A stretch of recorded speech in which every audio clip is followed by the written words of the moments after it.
নমস্কার বন্ধুরা, তোমরা সবাই কেমন আছো? আশা করছি খুব ভালো আছো এবং আমিও খুব ভালো আছি। প্রতি বছরের ন্যায় এই বছরেও আমাদের গ্রামে যে হরিনাম সংকীর্তন আয়োজিত হয়েছিল, আজ তার দ্বিতীয় দিন। কত সুন্দরভাবে আমাদের মন্দিরটি সাজানো হয়েছে দেখতেই পাচ্ছ। আমার গোপু সোনাকেও কিন্তু এই কটা দিন মন্দিরেই রাখা হয়েছিল, কারণ তার পূজা হয়েছে সেখানে। আর ওই দিকে রান্নাবান্না চলছিল, মানে গোপালের ভোগ রান্না হচ্ছিল। আর এইটা হচ্ছে আমাদের কালী মন্দির, কালীতলা এবং হরিতলা, পাশাপাশি দুটো মন্দির। গোপালের ভোগ সাজানো হবে এই থালায়, তাই থালাগুলি জেঠিমা ধুয়ে নিচ্ছে। বাচ্চা কাচ্চার আনন্দ আর রান্নাবান্না সমস্তটাই আজকে তোমাদের সঙ্গে শেয়ার করব।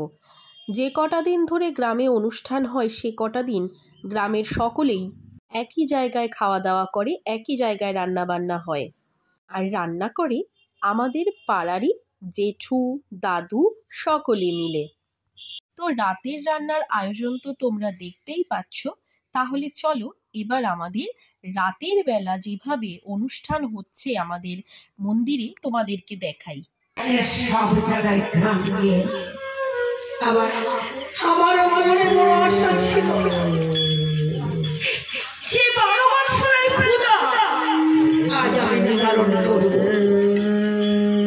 আমার অস্ত্র দ্বারা কোন সাধু বা কোন বৈষ্ণবকে সে এক মুষ্টি তন্ডুল দান করে। তারপর ওর ওই পাপকে গ্রাম নিয়েছে, পাপকে গ্রাম নিয়ে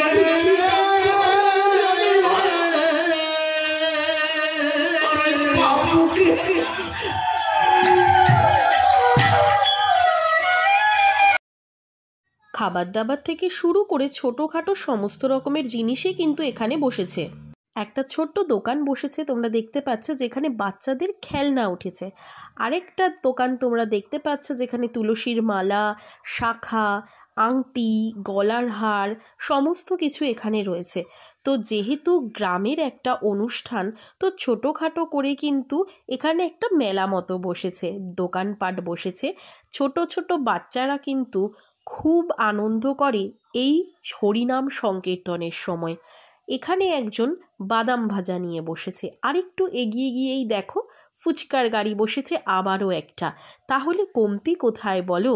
এইবার আমরা চলে যাচ্ছি একটা পানের দোকানে। দেখতে পাচ্ছ এই দোকানটায় পান আছে, আবারও একজন বাদাম ভাজা নিয়ে বসেছেন।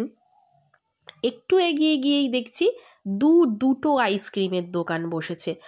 আর ডান দিকে দেখো মিষ্টি পর্যন্ত উঠেছে এখানে। তাহলে বুঝতেই পারছো যে কতটা আনন্দ হয়। আর ঠিক সোজাসুজি তোমরা এখন দেখতে পাচ্ছ আমাদের দ্বিতীয় দিনের অনুষ্ঠান। এখানে কিন্তু আজ রাস হবে।